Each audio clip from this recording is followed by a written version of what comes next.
Active Directory, c'est l'outil centralisé qui gère tous vos comptes, vos accès et vos autorisations. Une vraie colonne vertébrale pour de nombreuses entreprises, mais aussi une cible de choix pour des cyberattaquants. Car comme tout outil puissant, l'Active Directory est à double tranchant. Entre de mauvaises configurations, des failles historiques et une complexité tentaculaire, il peut devenir un véritable cauchemar à sécuriser. Mais alors, pourquoi Active Directory est-il si souvent attaqué ? La responsabilité de Microsoft est-elle en cause ? Et surtout, comment peut-on réellement sécuriser cet outil tout en garantissant sa flexibilité ? Pour répondre à ces questions admin friendly, je ne reçois pas Harry Potter, mais il s'y connaît en gestion de clés et en sort de protection. Clément, bonjour. Bonjour Bruno. Cosa Vostra.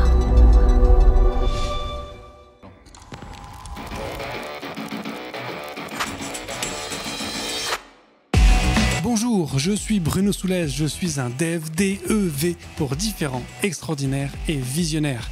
Bienvenue dans If This Then Dev, le podcast qui veut résoudre le problème avant de passer au dev.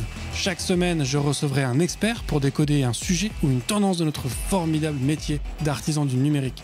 Sans en faire un tuto, nous parlerons d'une techno ou de notre quotidien de dev. Une discussion sans boucle, sans condition, mais compilée, afin d'en comprendre tous les éléments avant de passer au dev. Ce podcast est une production Cosa Vostra, où nous codons comme nous accompagnons nos clients, en étant différents, extraordinaires et visionnaires. Alors Clément, est-ce que tu pourrais te présenter pour les quelques personnes qui ne te connaîtraient peut-être pas ? Très bien, donc je m'appelle Clément Notin, j'ai 10 ans d'expérience en cybersécurité. À la base, je suis ingénieur généraliste avec un background plutôt développeur, mais ça fait 10 ans que je fais de la sécurité. J'ai commencé en thèse d'intrusion, donc on appelle aussi pentest, penetration testing en anglais, dans une boîte de service, ensuite dans une société en interne. Donc j'ai bien aimé pouvoir voir la différence, voir les missions de l'extérieur, mais aussi de voir de l'intérieur, comment ça se passe avec une équipe Active Directory par exemple. Et maintenant, je travaille chez un éditeur logiciel américain où on fait un logiciel de sécurité de l'Active Directory. D'accord. Tu as toujours été sur ces sujets donc, de pentest, donc tu es un peu un attaquant au final. Tu n'as jamais eu l'envie d'aller du côté de la défense et d'être là pour protéger un écosystème, ou c'est deux métiers très différents ? C'est des métiers différents, évidemment, mais les passerelles existent. Et les passerelles sont même les bienvenues. Tout comme d'ailleurs les passerelles entre l'admin et la cybersécurité, ou le dev et la cyber. Les gens qui ont ces backgrounds-là ont vraiment des très bonnes qualités. D'autant plus dans les entreprises où les gens restent longtemps et en fait ils changent de poste, donc ils gardent leurs contacts d'avant, etc. C'est génial. Donc ouais, moi j'ai jamais vraiment travaillé en ce qu'on appelle la blue team. Donc voilà, on va reprendre ces expressions de red team, blue team. Donc red team, c'est plutôt le côté offensif, pentest. Blue team, ça va être plutôt le côté défensif, avec notamment le SOC. Donc le SOC et le CERT, donc les équipes de réponse incident et d'audit de la sécurité et de monitoring de la sécurité. J'ai jamais eu l'occasion, même si aujourd'hui, en fait, je fais un logiciel plutôt de sécurisation de l'Active Directory. Donc on peut dire que je suis passé un petit peu du côté blue quand même, même si j'étais embauché pour toutes les techniques que je connais en offensif. Ok. Attends, j'avais une question. Ah oui, non, parce que donc, tu nous disais que les passerelles sont bienvenues aussi avec les métiers d'admin et de dev. Oui. Alors, on a fait juste avant un compilé sur la complexification des métiers. À quel point est-ce que le... En fait, j'arrive pas à formuler la question. Parce que j'ai du mal à concevoir aujourd'hui un métier d'admin qui n'a pas aujourd'hui une composante de cybersécurité. En fait, c'est indissociable aujourd'hui, ces deux métiers. Normalement, oui. Normalement, oui. Non, clairement. C'est vrai que moi, j'ai toujours l'habitude de dire que, en fait, mon métier, enfin, en tout cas, mon ancien métier de pentester ne devrait pas exister. Parce que normalement, la sécurité devrait être intégrée de partout. Tout devrait être bien sécurisé dès le début. Et donc, nous, on ne devrait pas avoir lieu d'arriver à la fin d'un projet, de faire un audit, de trouver des failles, etc. Donc, effectivement, normalement, ça fait partie du métier de dev, ça fait partie du métier d'admin. Et ça augmente d'autant plus la complexité de ces métiers-là. Parce qu'il faut être bon en code, il faut être bon en performance, il faut être bon en archi, il faut être bon en sécu, etc. etc. Ouais. Ta question, elle est à double tranchant, parce que on pourrait se dire, est-ce que le métier de serrurier a du sens ? Et en fait, aujourd'hui, tu peux dire que le métier de serrurier, il a du sens parce que tu as besoin de te protéger de gens qui attaquent. Là où moi, j'ai quand même l'impression que le métier de pentester, il existe parce qu'il y a trop de gens qui font des choses pas sécurisées. C'est pas uniquement une question qu'il y a des gens qui attaquent, c'est aussi qu'il y a des choses qui sont trop faciles à attaquer. Bien sûr. Bien sûr. C'est sûr que si, voilà, c'est ce que je dis, c'est que normalement, si tout était sécurisé depuis le début, moi, je préfère clairement des gens qui sont embarqués. En fait, la situation la plus désagréable en pentest, c'est quand tu arrives à la fin d'un projet, qui est évidemment en retard, parce que c'est toujours en retard, je ne veux pas vous l'apprendre, et on arrive juste à la fin, on se retrouve squeezé en 1 ou 2 semaines avant la mise en prod. Évidemment, le marketing, etc., c'est déjà mis en boucle, a déjà annoncé la mise en prod, a déjà fait toutes les communications aux clients, etc., qui vont bien. Et donc là, on fait notre pentest, on rend nos résultats, et on se rend compte qu'il y a des failles catastrophiques. Qu'est-ce qu'on fait ? Eh ben, il y a plusieurs solutions. Il y a la solution où on annule tout, mais ça, évidemment, la plupart du temps, on ne la prend pas. En fait, on va essayer de corriger le plus grave rapidement, pas forcément très très bien. Peut-être ça va refaire des allers-retours, etc. Donc clairement, nous, on préférait être impliqués plus en amont dans les phases de dev. Moi, j'aime bien que, par exemple, dans des équipes sécu, soit on a la chance d'avoir une équipe sécu, dans les équipes de dev, soit on a la chance d'avoir une équipe sécu qui peut venir filer des coups de main, ou alors donner des bases solides, des bons frameworks, des bonnes bibliothèques à utiliser, ou alors qui est dans l'équipe de dev quelqu'un qui a un petit peu plus une casquette sécurité, comme voilà, on peut avoir quelqu'un qui a une casquette un peu plus DevOps ou SRE. Et que cette personne-là soit un petit peu le security champion et vienne filer des coups de main à ses collègues, que ça se passe bien, que quand il y a une review, quelqu'un puisse lever la main et dire « Là, j'ai fait un truc, d'un point de vue sécurité, je suis pas très sûr en fait, est-ce que tu peux regarder, me dire ce que t'en penses, etc. » T'as vraiment connu des contextes où t'as fait un pentest et t'as vu des failles catastrophiques ? Bien sûr. Parce que pourtant, j'aurais tendance à penser que si t'as une structure qui est suffisamment mature pour avoir des gens qui font du pentest, on peut imaginer que t'as une équipe de l'autre côté qui est suffisamment mature pour pas se faire défoncer au moindre... C'est vrai qu'effectivement, quand on commande un pentest, c'est quelque chose qui est quand même assez cher, etc. Donc on est effectivement sur des clients, sur des projets assez matures en général, mais pas forcément. Moi, j'ai bossé pour des petites PME parce qu'en fait, ils avaient des obligations réglementaires, par exemple. Ou cette petite PME, c'est le cas de plus en plus en cybersécurité. En ce moment, il y a un gros sujet, c'est la supply chain attack. C'est que les grandes entreprises se sont bien sécurisées, en tout cas plutôt pas mal. En fait, les attaquants passent par les prestataires.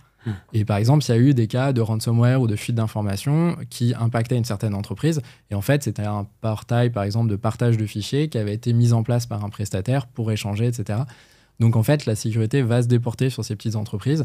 Et donc, on va avoir des grandes entreprises qui vont exiger des pentests ou des audits. Après, on peut en parler aussi. Est-ce que c'est la bonne approche ou pas, hein ? Mais voilà. Mais on voit d'ailleurs de même des grandes entreprises qui accompagnent leurs prestataires dans une mise aux normes, parce qu'en fait, ils sont conscients qu'il y a une nécessité que effectivement toute cette supply chain soit sécurisée. Quoi. Moi, j'ai déjà vu des audits effectivement sur des petits fournisseurs qui étaient clairement payés par la grande entreprise, mais qui était cliente. Est-ce qu'il n'y a que l'audit ou est-ce qu'après, ils vont aussi apporter un peu de conseils pour les aider à se renforcer? Donc, c'est effectivement ce que je disais. Est-ce que le pentest est la bonne approche ? Normalement, un bon pentest, à la fin, tu as des recommandations et des recommandations que tu peux appliquer, pratiquer, etc. Ça dépend des pentesters, ça dépend des entreprises, bien sûr. Mais le mieux, c'est d'avoir un package complet où, effectivement, normalement, tu es là dès l'amont. Tu es là dès l'architecture, etc. Parce que pareil, quand on fait du dev, on nous apprend le petit diagramme où plus on corrige un bug tôt, moins il coûte cher. Bah là, c'est pareil. Si on attend que tout soit développé, toute l'architecture, parfois, il y a vraiment des... OK, c'est genre, il faut juste corriger une ligne. Mais parfois, c'est vraiment, faut tout réarchitecturer, il faut changer. Moi, j'ai vu, par exemple, une appli où il y avait directement le front-end qui appelait la base de données. C'était une appli en interne dans une entreprise, voilà. Mais il n'y avait pas de back qui pouvait faire check, contrôle d'accès, etc. Bah là, en fait, faut clairement revoir une architecture, rajouter une brique dans l'architecture. C'est pas la même chose que de corriger une ligne. Ça en a fait un gros chantier. Voilà. Et donc là, si quelqu'un de la sécu avait été là en amont, on dit attention, là, c'est un peu risqué. Ou alors, on aurait pu arbitrer en disant OK, ça nous coûte moins cher, on peut pas faire mieux. On fait comme ça, on accepte le risque et on espère que ça se passera bien. Ce que je trouve intéressant, c'est que moi, depuis que je suis dans le monde de la tech, il y a un paradigme qui avait changé, c'est qu'on n'était plus dans est-ce que je vais me faire attaquer, mais quand est-ce que je vais me faire attaquer, donc une espèce de prise de conscience qu'au final, personne n'est à l'abri, que tout le monde peut se faire avoir un jour.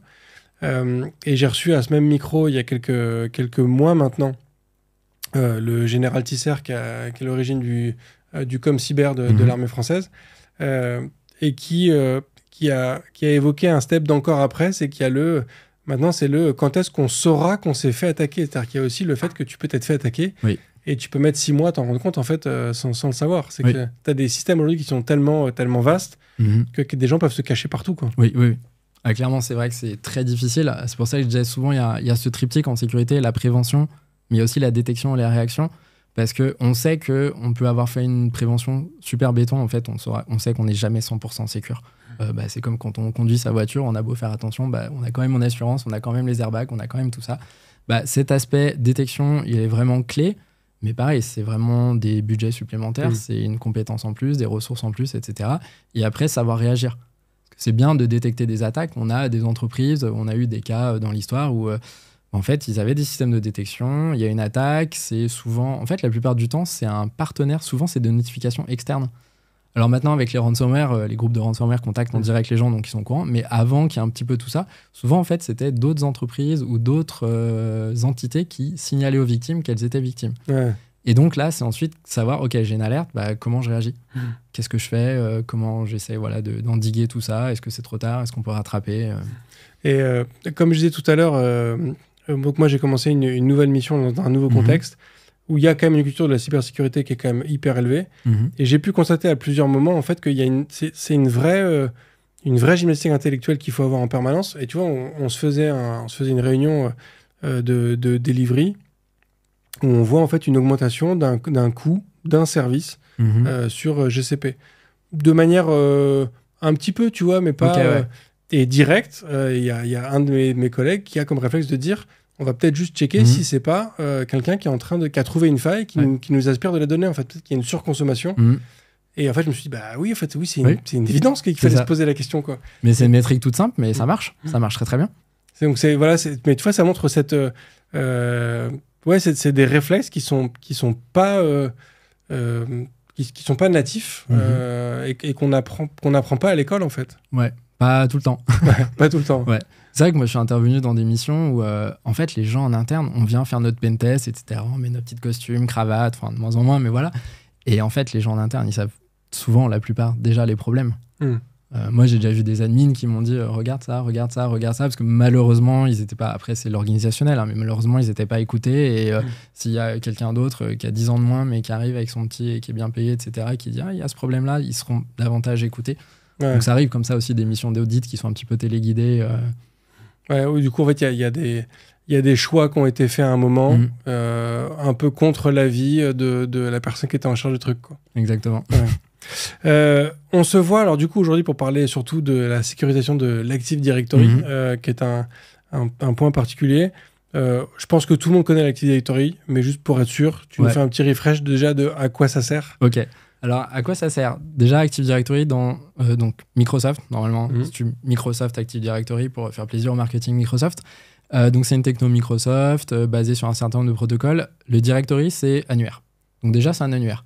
Un annuaire comme certains les plus moins jeunes d'entre nous l'ont connu, page jaune, page blanche, etc. Donc, on a la liste, on est dans une entreprise, c'est super pratique. Par exemple, aujourd'hui, vous êtes sur Teams ou sur Slack, vous tapez le nom d'un collègue, ça vous donnez son nom, sa photo, son email, son téléphone, où est-ce qu'il est situé dans le bâtiment, quel étage, quel bureau, etc. Ça, c'est la partie annuaire. Donc déjà, c'est pas mal. Après, on se dit, OK, si on pirate un annuaire, qu'est-ce qu'on pirate ? Bon, on pirate pas grand-chose, concrètement. Donc ensuite, qu'est-ce que fait l'Active Directory de plus et qui devient intéressant pour les attaquants ? Il y a toute une partie authentification.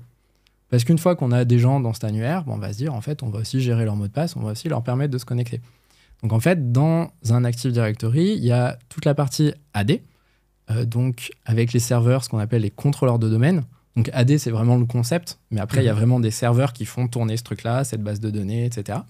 Et on a toutes les machines Windows du parc, même Mac ou Linux, qui sont rejoints à l'Active Directory. On appelle joints à l'AD. Et en fait, ces machines-là, une fois qu'elles sont jointes à l'AD, quand on se connecte sur la machine, on ne se connecte plus avec un compte local qui existe sur la machine, mais on se connecte avec un compte AD. Donc en fait, quand on se connecte sur son PC le matin, en fait, ça va avoir l'AD. Bon, en vrai, il y a quand même un cache en local, ce qui permet que ça fonctionne quand on est en dehors de l'entreprise, sans VPN, etc. Mais globalement, ça se connecte à l'AD. On se dit, OK, comme ça, on se connecte à l'AD et on peut faire aussi du SSO. Parce qu'après, une fois qu'on s'est connecté sur son Windows, on va ouvrir son Outlook ou son Teams ou même son navigateur pour aller sur l'intranet de l'entreprise. Et en fait, on est directement connecté sans retaper son mot de passe. On va accéder aussi au partage réseau, on va accéder aux imprimantes de l'entreprise. Donc tout ça va automatiquement fonctionner. Ça, c'est aussi grâce à l'AD, tout ce mécanisme de SSO. Donc là, on voit que déjà, d'un côté attaquant, ça devient un petit peu plus intéressant. Parce qu'on passe d'un annuaire un petit peu basique avec des gens à un annuaire qui fait de l'authentification, qui gère des mots de passe, qui gère du contrôle d'accès aussi. Parce que dans un AD, on est utilisateur, mais on a aussi des groupes. Donc on peut mettre les gens dans les groupes et ensuite les applications vont se baser sur ces groupes pour donner des accès plus ou moins élevés ou pas d'accès du tout. Et l'AD, c'est aussi troisièmement un système de gestion de parc. Parce que pareil, ils sont dit une fois qu'on a rejoint nos machines à l'AD, qu'elles font confiance à l'AD, qu'elles ont etc.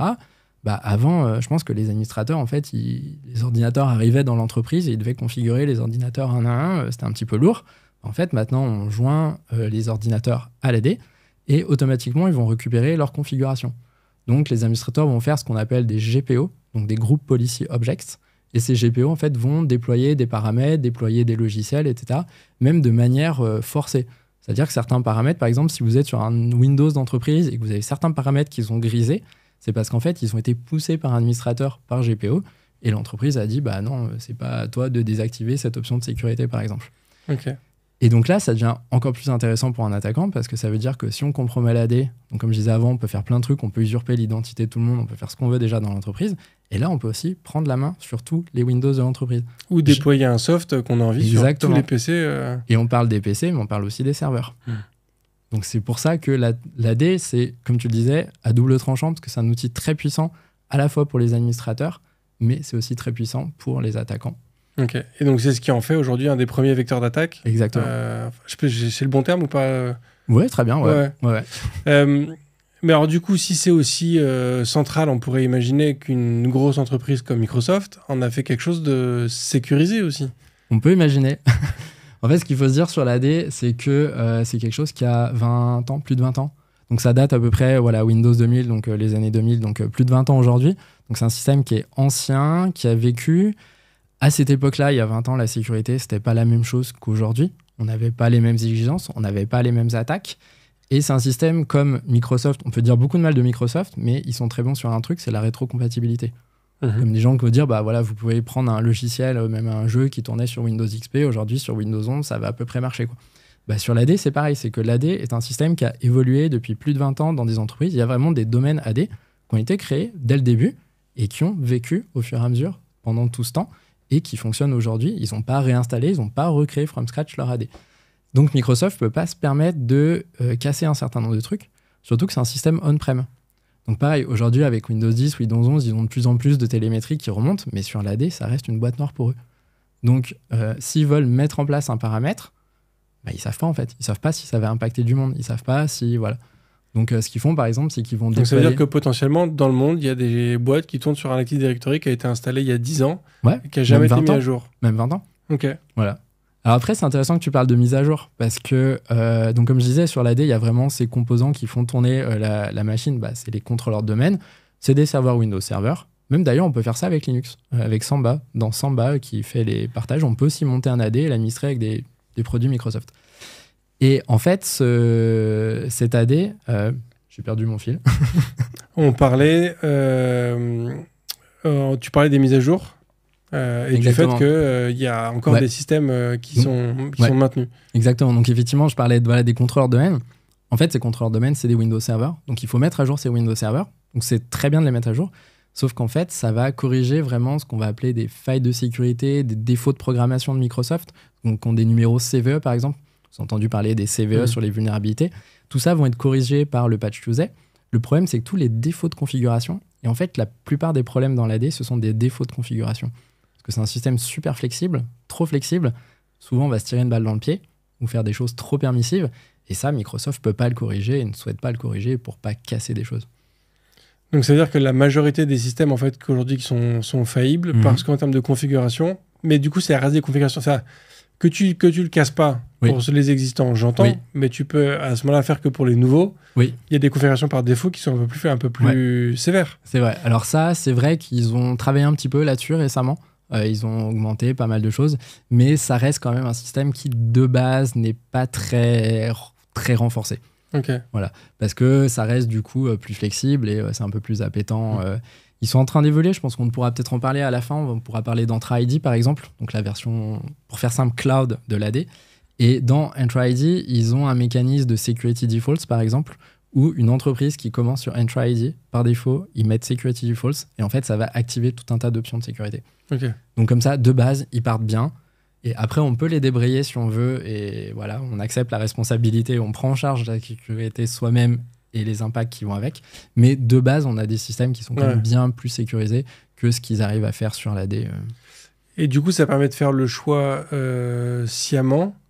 Ou est-ce qu'aujourd'hui, même les gens qui sont sur des vieilles versions de l'AD avec des configurations qui ne sont pas aussi sécurisées que ce qu'il faudrait, on peut considérer que c'est aussi fait sciemment? Ou est-ce que tu crois qu'il y a une part d'ignorance? Pendant longtemps, je pense qu'il y avait une part d'ignorance parce que c'était des techniques qui n'étaient pas très connues, etc. Aujourd'hui, je pense qu'il y a beaucoup de gens qui sont un petit peu coincés parce qu'ils savent qu'il y a des problèmes, mais en fait, ce qui est super dur, c'est de les corriger. Aujourd'hui, identifier les problèmes dans l'AD, il y a plein de logiciels. Il y a le logiciel commercial sur lequel je travaille. Il y a plein de logiciels open source, gratuits ou de concurrents. Ça va donner toute une liste de problèmes. Seul problème derrière, c'est Microsoft ne veut pas se mouiller, ne peut pas prendre le risque de casser des choses. Parce que clairement, en fait, c'est ça le risque, c'est que ça casse des choses. C'est facile. En fait, il suffit d'aller dans l'AD. C'est un truc Windows, donc on coche des cases. Il y a une interface graphique, c'est joli. On peut le faire en PowerShell si on veut tout casser rapidement sur l'intégralité de son domaine. Mais voilà, c'est ça le risque, c'est de tout casser. Et donc voilà, faire le paramètre. Et donc, la partie la plus dure, en fait, c'est ça. C'est de dire, OK, j'ai identifié ce problème-là. À quel point il est critique? À quel point il va être facile à corriger? Quels vont être les impacts?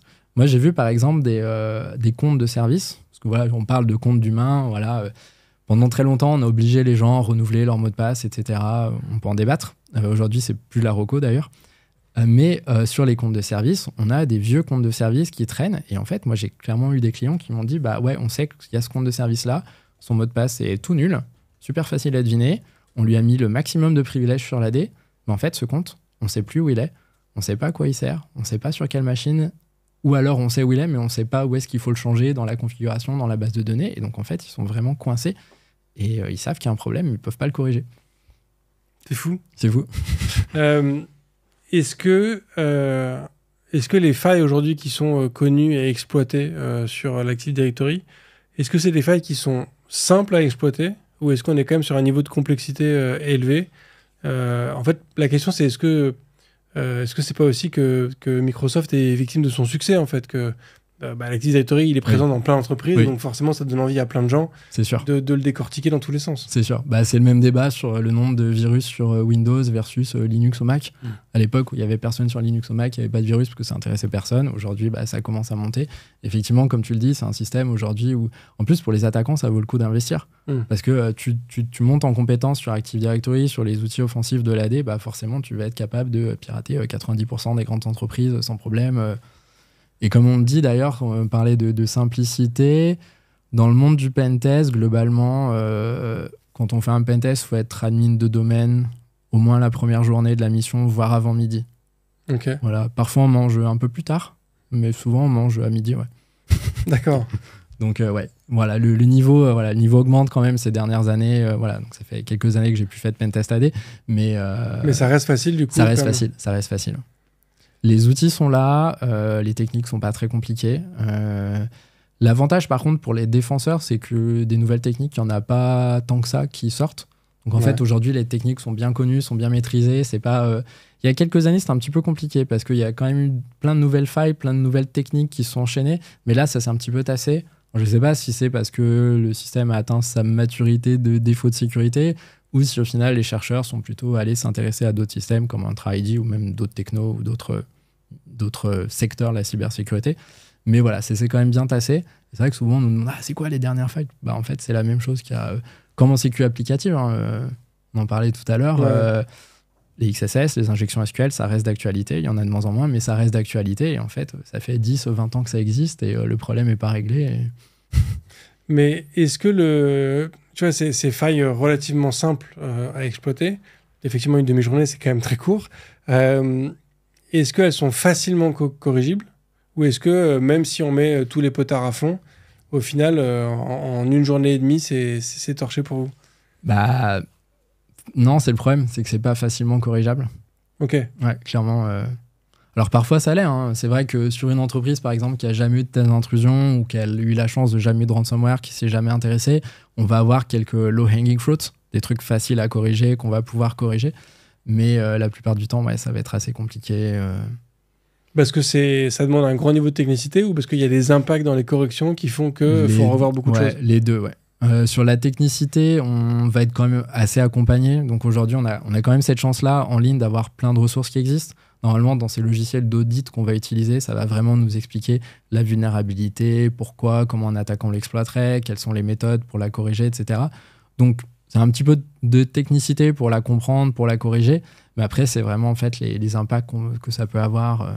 Okay. Moi, j'ai vu typiquement des entreprises, quand même des grandes entreprises françaises, qui avaient une ou plusieurs personnes dédiées à la correction de ces failles-là. Donc, ils lançaient un audit de l'AD, ils avaient toute une liste de failles. Et en fait, faut corriger tout ça. Et c'est aussi beaucoup d'interactions. Il faut aller voir des admins, il faut aller voir des admins applicatifs, des développeurs. Il faut aller voir plein de gens dans l'entreprise. Et du coup, c'est super intéressant aussi. Parce que c'est pas que l'équipe AD dans son coin qui va faire son petit truc. Et est-ce qu'en général, du coup, c'est utilisé pour essayer de cibler un compte en particulier et prendre les droits de cette personne-là? Ou est-ce qu'en général, en fait, l'idée, c'est que tu rentres et après, tu fais ce qu'on appelle un pas de côté, c'est ça? Ou en fait, tu prends le compte d'à côté et puis tu élèves tes droits petit à petit? Alors, effectivement, ça dépend de l'objectif de l'attaquant. Aujourd'hui, la menace principale, c'est le ransomware. Donc, le ransomware, c'est vraiment, on va tout casser.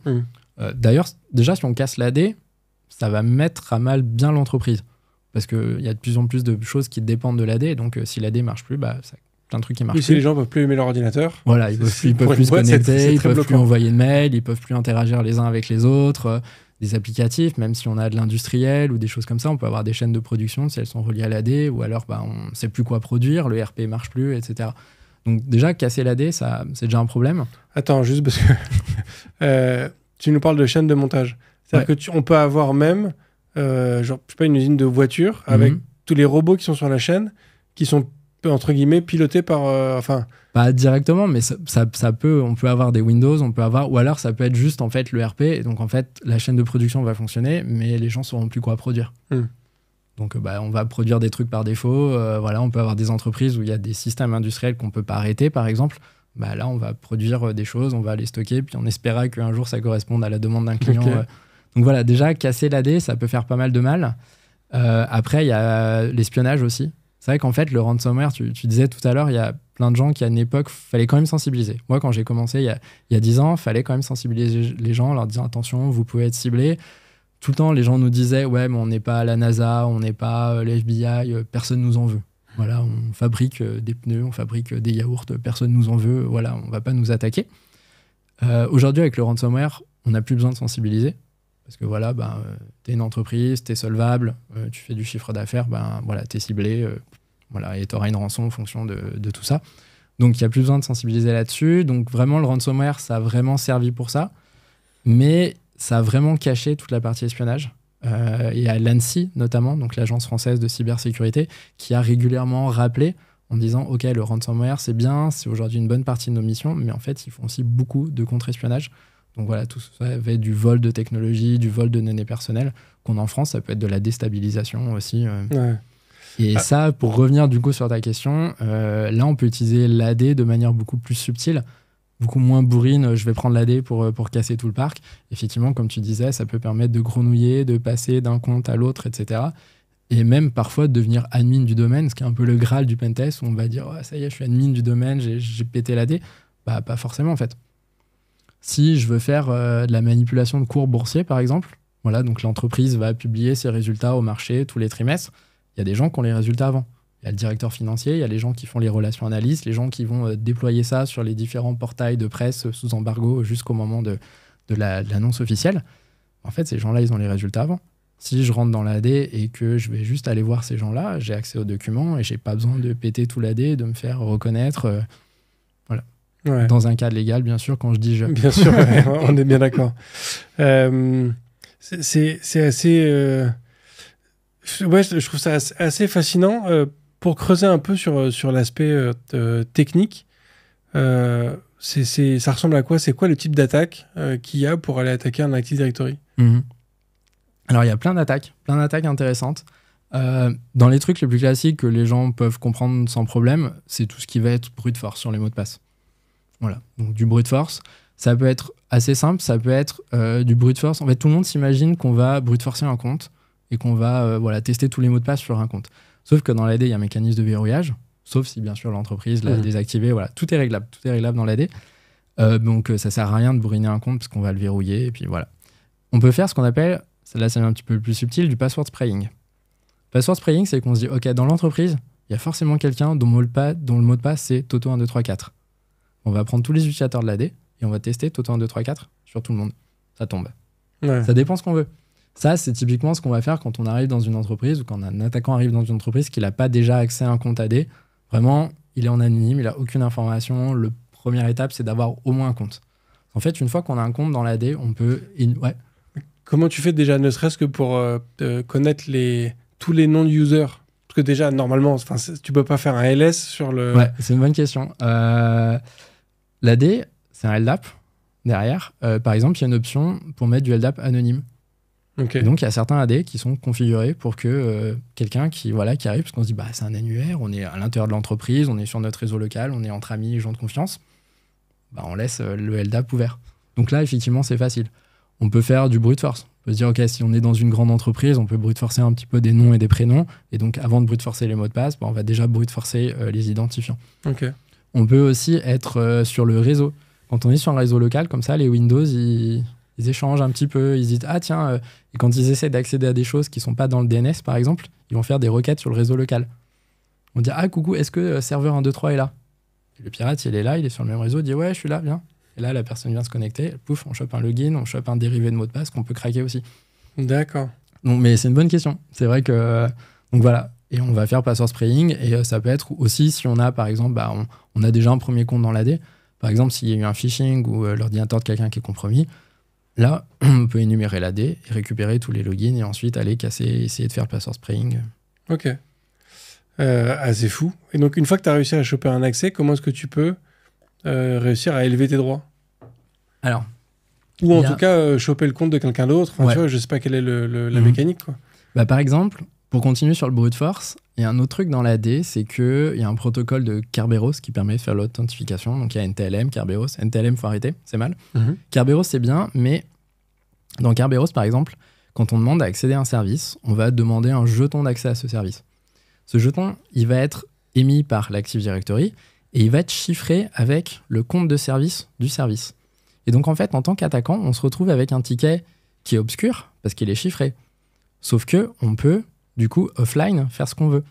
Et donc, en fait, on va pouvoir craquer le mot de passe du service sans interagir avec l'AD. Mais elle est chiffrée à un haut niveau quand même, non? Il est chiffré à un haut niveau, mais si le mot de passe est trop faible, ça peut tomber. Et pareil, on peut demander un ticket chiffré plus ou moins fort. Donc, si l'AD ne l'empêche pas, tant qu'à faire, on demande un ticket chiffré en RC4, typiquement, qui est un algorithme beaucoup plus facile à craquer qu'un autre algorithme. Et donc là, pareil, on peut énumérer. Et les comptes de service, comme je disais, c'est intéressant parce que justement, c'est des comptes qui parfois sont assez anciens, avec des mots de passe pas géniaux, qui peuvent pas ou qui n'ont pas été renouvelés. Et dans l'AD, d'ailleurs, c'est vraiment, dès qu'on a un compte, on peut vraiment tout énumérer. C'est hyper ouvert. Et on peut notamment voir les comptes de service, quand est-ce qu'ils ont changé leur mot de passe. Compte de service, c'est correspond à... C'est un compte qui va être utilisé par une application, par un script, etc. Dans l'AD, il n'y a pas de distinction très très forte. Historiquement, en fait, il y a plusieurs objets dans l'AD. Il y a des computers, des groupes, des users. Et en fait, il y a des users humains, des users. Et en fait, compte de service, c'est juste un user. Et puis après, on va se faire une petite convention de nommage. On va l'appeler SVC _ par exemple. Et donc, ça devient un compte de service. Voilà. Après, dans les versions supérieures d'Active Directory, ils ont sorti justement des comptes de service. Donc, AD évolue. Un petit peu, il y a eu pendant, je sais pas, plus de 5 ans, ça n'a plus évolué du tout. La Microsoft a fait une nouvelle version. Donc en fait, AD n'est pas mort. Voilà, AD n'est pas complètement mort, en tout cas chez Microsoft, même s'ils poussent énormément le cloud. Et donc, ils ont fait des améliorations où ils ont rajouté justement des comptes de service en disant, en fait, les humains, ils ont des mots de passe nuls parce qu'ils ont besoin de les taper et de s'en rappeler. Mais en fait, les machines et les scripts et les applications n'ont pas ce problème-là. Donc en fait, il y a des comptes de service avec des mots de passe beaucoup plus longs. D'ailleurs, les ordinateurs eux-mêmes se connectent à l'Active Directory, mais ils se connectent avec un mot de passe random super compliqué qui est impossible à craquer en fait. Ouais. Mais une fois que tu as réussi à choper un compte de service, qu'est-ce que tu peux en faire de particulier? Tu regardes ce à quoi il a accès. Et après, là, c'est la boucle en fait. Là, tu vas vraiment grenouiller de proche en proche comme ça. Donc peut-être que tu vas réussir à te connecter à un serveur. Donc à la base, tu étais par exemple juste sur l'ordinateur de quelqu'un. Là, tu as craqué ton compte de service. Compte de service, par exemple, il est administrateur sur le serveur parce que c'était plus simple de faire tourner l'application d'admin. Pouf, à distance. Et en plus, dans ces environnements-là, tu vas avoir plein de protocoles. Tu vas avoir le RDP, donc le bureau à distance. Tu vas avoir le SMB, qui est utilisé pour le partage de fichiers, mais qui peut aussi servir à exécuter des commandes à distance, si tu es admin sur la machine en face. Donc, tu te déploies sur la machine à distance en tant qu'attaquant, et là, tu vas voler des credentials. Donc, il y a un outil dont on a beaucoup entendu parler les dernières années qui s'appelle Mimikatz. Donc, voilà. En tout cas, dans les communautés cybersécurité, voilà. C'est, en gros, je disais en intro que dans l'AD et dans les postes qui sont joints à l'AD, il y a ce mécanisme de SSO. Donc, on se connecte qu'une seule fois le matin, et le reste de la journée, on accède à tout. Bah, ça veut dire que quelque part dans la mémoire de l'ordinateur, il y a ton mot de passe. Ou en tout cas, un dérivé de ton mot de passe. Et donc, Mimikatz, c'est un outil qui va aller dans ce processus-là et qui va voler le mot de passe qui est en mémoire. D'ailleurs, il y a la même chose sous Linux, il n'y a pas de miracle. Hein. Donc, il va voler ce mot de passe en mémoire, et donc tu pirates ce serveur-là, tu voles tous les mots de passe qui sont en mémoire, ou en tout cas des dérivés, donc des empreintes, des hashes, etc., pour ceux qui connaissent. Et bah là, tu vois, tu as des nouveaux comptes en général. Et puis peut-être qu'il y avait un administrateur qui était connecté sur cette machine-là. Et vu que l'administrateur était connecté à ce moment-là, son mot de passe, ou en tout cas son empreinte de son mot de passe, était sur le serveur. Tu voles ça, et tu grenouilles, et tu grenouilles, et tu grenouilles jusqu'à atteindre ton objectif. Ok. Et moi, dans les premières années où je faisais du pentest interne, c'était vraiment ce qu'on appelle la chasse à l'admin. C'est que tu étais sur un ordinateur basique de stagiaire, avec un compte de stagiaire, pas de privilège, quoi que ce soit, et tu passes admin sur cet ordinateur, et il y avait un mécanisme de... en fait, les machines sont déployées avec des images.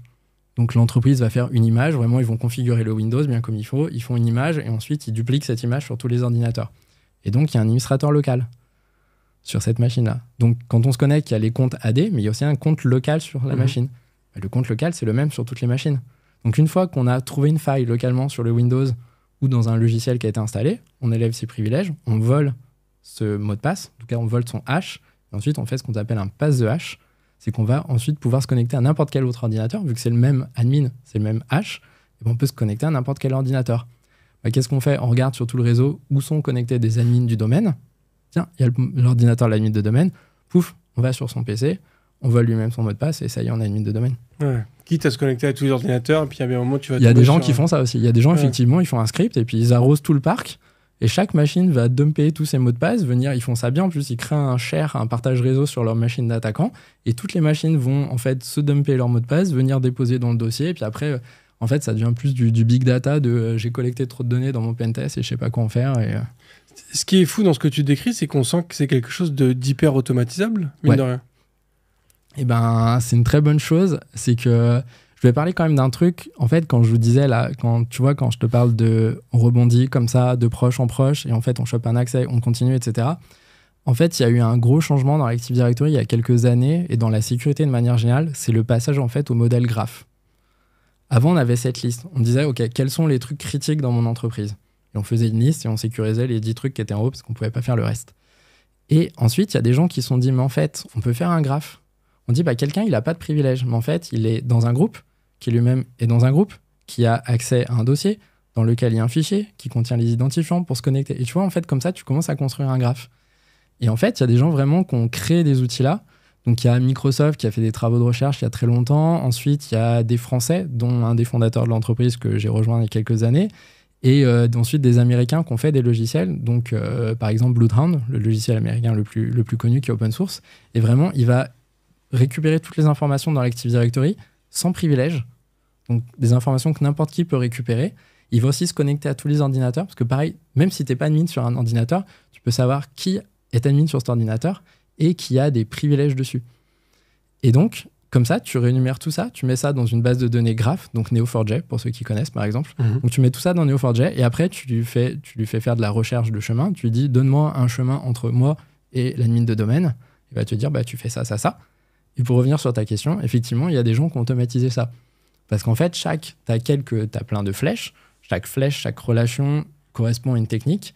La plupart de ces techniques sont automatisables. Et donc, il y a des gens qui ont créé des projets. Alors, à ma connaissance, ça n'a jamais été utilisé dans des vraies attaques ransomware. J'ai toujours parié que ça allait arriver, mais en fait, les gens le font à la main parce que ça marche aussi. Mais clairement, tu peux ensuite faire un script, aujourd'hui avec l'IA, évidemment, qui va en fait faire ton chemin tout seul. Ouais. Après, sur le ransomware, j'ai quand même l'impression que le ransomware, c'est un truc qui est... tout à l'heure, tu disais... tu parlais des entreprises qui sont ciblées par le ransomware. j'ai quand même l'impression aujourd'hui que le ransomware, t'es pas vraiment ciblé par le ransomware. Ça se propage de manière hyper aléatoire. Ouais. Ça tombe chez quelqu'un qui va cliquer, qui va l'ouvrir, ça va se lancer, et les gens payent pas. En fait, c'est fait de manière complètement aléatoire, quoi, en fait. C'est vrai que si j'utilisais le mot ciblé, c'est effectivement pas une bonne idée. Effectivement, c'est quelque chose où donc les gens vont vraiment tirer au hasard. Et c'est pour ça que je reviens sur ce que je disais tout à l'heure, les gens au début qui nous disaient bah non, nous on n'est pas la NASA, personne va venir nous pirater. Bon, en fait, les gens vont scanner Internet. Aujourd'hui, il y a pas mal d'intrusions qui se passent par exemple par des produits de sécurité. Alors ça, c'est la honte de notre métier, hein, évidemment. C'est que tu vas avoir par exemple des plateformes VPN qui servent normalement à sécuriser ton entreprise, à mettre des points d'accès sécurisés sur Internet, qui sont très mal conçus, très mal faites. Et il y a des failles de sécurité. Les pirates comme ça rentrent dans les entreprises.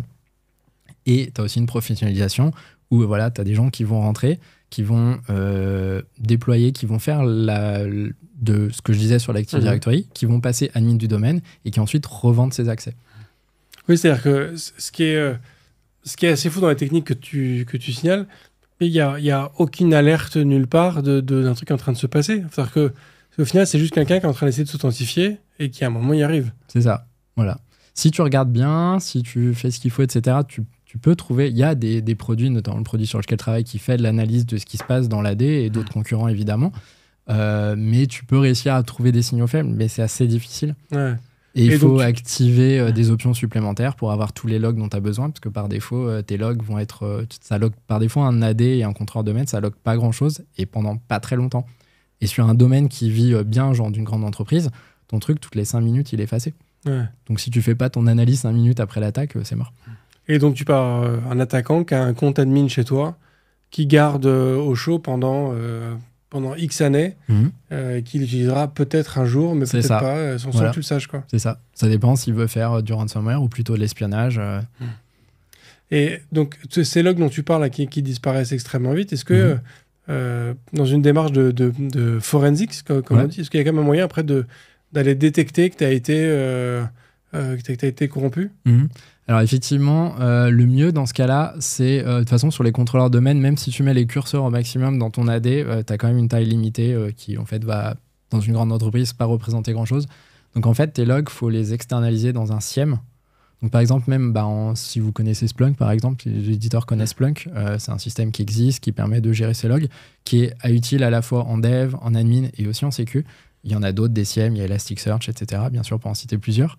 Et on va exporter les logs là-bas. Et là, on va pouvoir faire du stockage longue durée. On va pouvoir faire l'analyse. Et comme tu dis, ensuite, on va pouvoir faire du forensic. Que ce soit en interne dans l'entreprise ou alors, même si on n'en fait rien, le jour où on a un incident, on peut faire venir une équipe externe qui pourra analyser. Ok. Que ce soit, ça peut servir pour plusieurs choses. Ça peut servir pour comprendre ce qui s'est passé. Parce que par exemple, ces groupes de ransomware, il y a des gens, donc il y a un débat sur est-ce qu'il faut payer ou pas la rançon. Mais la plupart du temps, même quand on paye la rançon, on nous dit pas. Alors, il y en a qui remettent un rapport d'audit. Voilà, c'est fourni avec le prix. Tu as ton rapport de pentest qui dit voilà, on est passé ça, on te conseille ça, etc. C'est une qualité, mais la plupart du temps, et puis après, est-ce qu'on fait confiance aux criminels? Bien sûr que non. Donc, en fait, on ne sait pas, on a payé la rançon, mais on ne sait pas si 2 semaines plus tard, il n'y a pas le même groupe ou un autre groupe qui va faire la même chose. Donc, même si on s'est fait pirater, faire un forensic, essayer de comprendre ce qui s'est passé, le patient zéro, comment le ransomware s'est propagé, comment ils ont pu élever leurs privilèges, faire du mouvement latéral, donc rebondir de compte en compte, ça peut être super intéressant. Et on peut aussi, dans ces logs-là, de temps en temps, ça c'est plutôt les entreprises plus matures, faire du threat hunting. Donc l'idée de faire du threat hunting, c'est qu'on ne sait pas qu'on s'est fait pirater, il n'y a pas de signe visible, mais on se dit on va quand même gratter. On se dit on va essayer de chercher des traces d'attaque, des outils d'attaquants, des techniques, des comportements bizarres.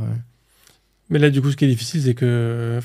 comme tu cherches rien de particulier, si tu trouves rien, ça veut pas dire qu'il n'y a rien. C'est ça. C'est peut-être juste que tu n'as pas bien cherché. C'est ça. C'est comme un pentest.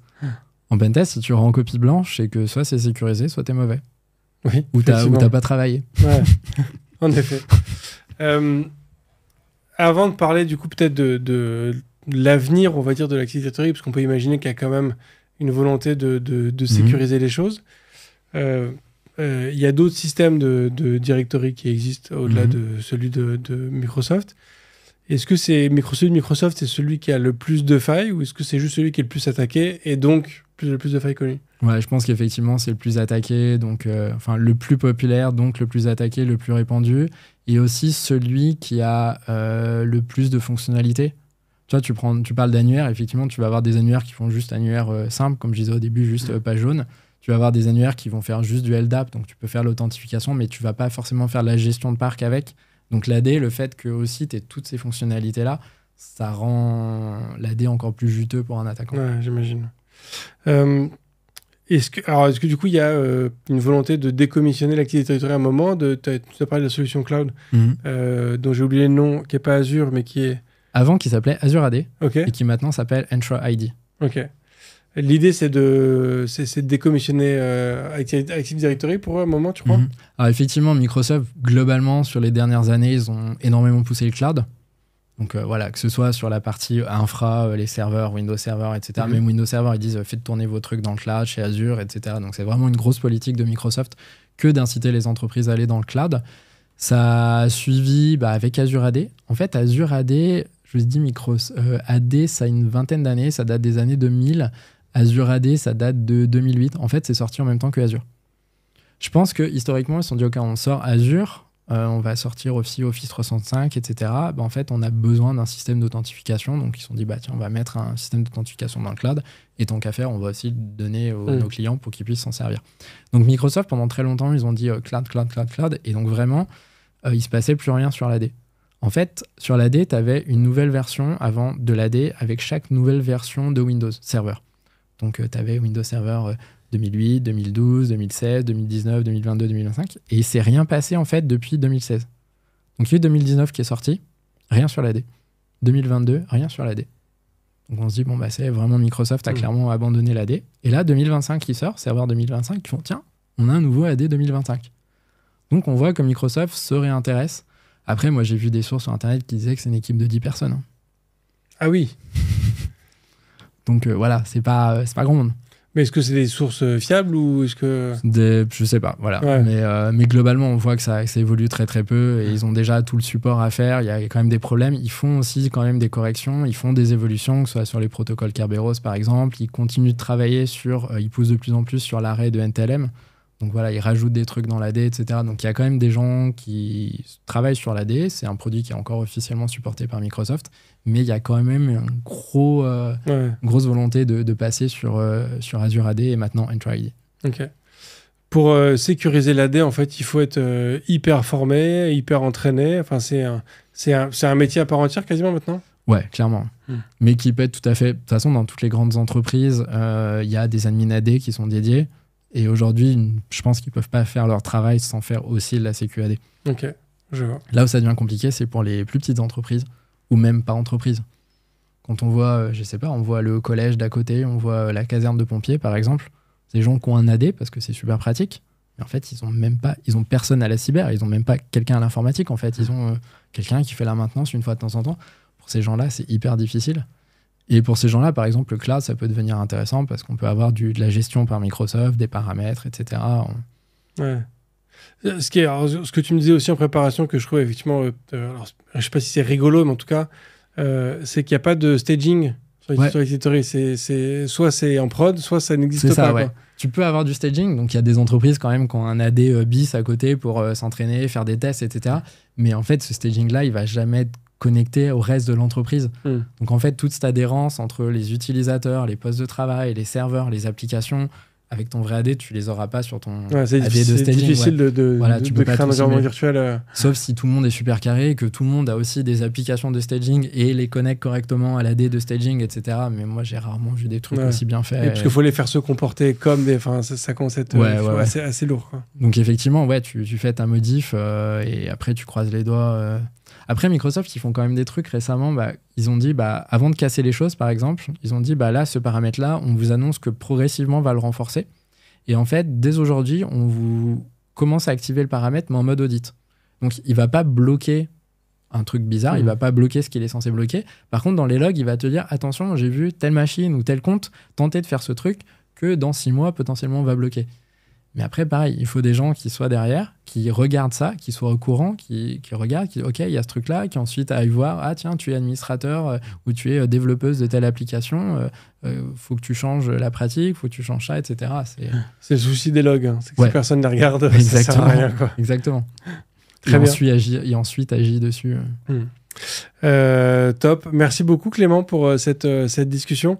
J'aurais 2 dernières questions pour toi, qui sont les questions rituelles du podcast.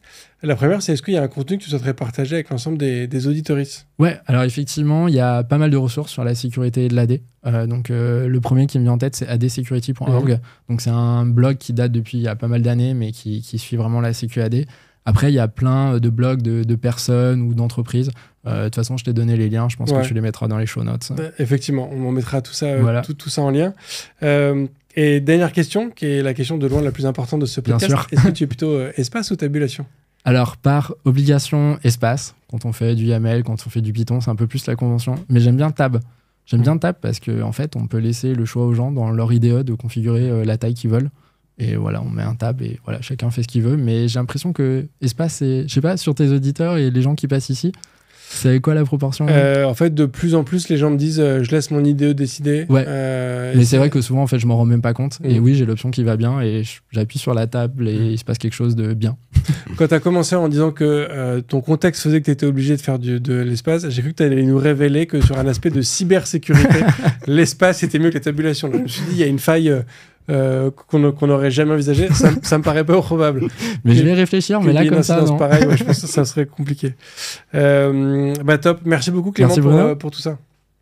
Et merci à tous d'avoir suivi cet épisode jusqu'au bout. Donc voilà, on a creusé des sujets un petit peu différents de comment est-ce qu'on peut attaquer un environnement et comment est-ce qu'on va grappiller des choses. J'espère que comme moi, vous avez appris plein de choses. Comme toujours, je vous remercie aussi de partager ce podcast. Je vous invite à aller voir aussi le Tipeee. Normalement, il y a le lien en description de cet épisode si jamais vous souhaitez contribuer à ce podcast et l'aider à perdurer, comme on dit. Mais un commentaire 5 étoiles sur votre application de podcast préférée, ça fonctionne tout aussi bien pour faire remonter dans les algos. Je vous remercie beaucoup. Je vous souhaite une très bonne fin de semaine. Je vous dis à la semaine prochaine. Et d'ici là, codez bien. Merci d'avoir écouté cet épisode de If This Then Dev et merci à toute mon équipe de Cosa Vostra à la production de cet épisode. Merci aussi à Alan, Ada, Linus, Bill, Steve et Steve de nous avoir ramenés jusqu'ici. Si ce podcast vous a plu, committez-vous en vous abonnant, déployez-le autour de vous et vous pouvez aussi nous faire une petite code review en nous laissant 5 étoiles sur votre plateforme de podcast préférée.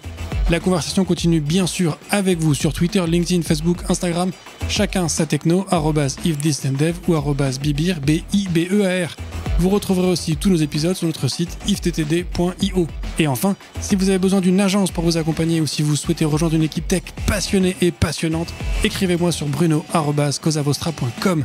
Merci à tous.